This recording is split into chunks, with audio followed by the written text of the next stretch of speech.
جب رسول اللہ صلی اللہ علیہ وآلہ وسلم قریش سے معاہدہ کر کے اور ان کی طرف سے مطمئن ہو کر حدیبیہ سے واپس تشریف لائے تو بادشاہوں اور امراء کے نام خطوط لکھ کر انہیں اسلام کی دعوت دی اور ان کی دوہری ذمہ داری یاد دلائی۔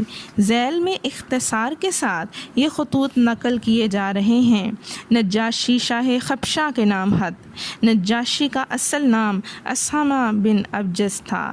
رسول اللہ صلی اللہ علیہ وآلہ وسلم نے جو خط نجاشی شاہ حبشہ کے نام لکھا اس کے خوبصورت الفاظ گوش گزار کیے جا رہے ہیں۔ بسم اللہ الرحمن الرحیم۔ ھذا کتاب من محمد رسول اللہ الی النجاشی الاصحمی عظیم الحبشہ سلام علی من اتبع الہدی وآمن باللہ ورسولہ وشہد ان لا الہ الا اللہ وحدہ لا شریک لہ لم یتخذ صاحبۃ ولا ولدا وان محمدا عبدہ ورسولہ وأدعوك بدعاية الإسلام فإني أنا رسوله فأسلم تسلم يا أهل الكتاب تعالوا إلى كلمة سواء بيننا وبينكم ألا نعبد إلا الله ولا نشرك به شيئا ولا يتخذ بعضنا بعضا أربابا من دون الله فإن تولوا فقولوا اشهدوا بأننا مسلمون۔ اس خط میں جو آیات کوٹ کی گئیں وہ آل عمران سے لی گئیں۔ فَإِنْ أَبَيْتَ فَعَلَيْكَ اسْمُ النَّصَارَى مِنْ قَوْمِكَ۔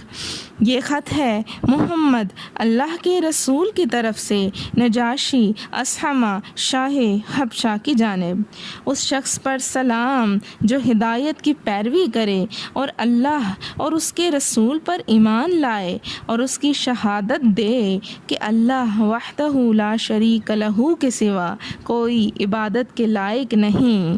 اس نے نہ کسی کو اپنی بیوی بنایا نہ لڑکا، اور اس بات کی شہادت دے کہ محمد اس کا بندہ اور رسول ہے۔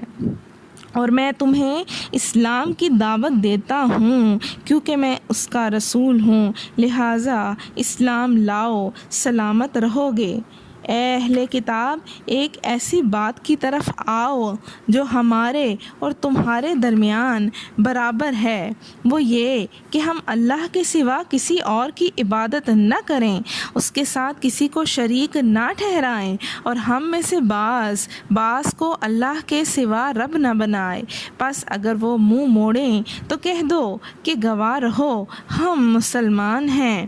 اگر تم نے یہ دعوت قبول نہ کی تو تم پر اپنی قوم کے نصارہ کا گناہ ہے۔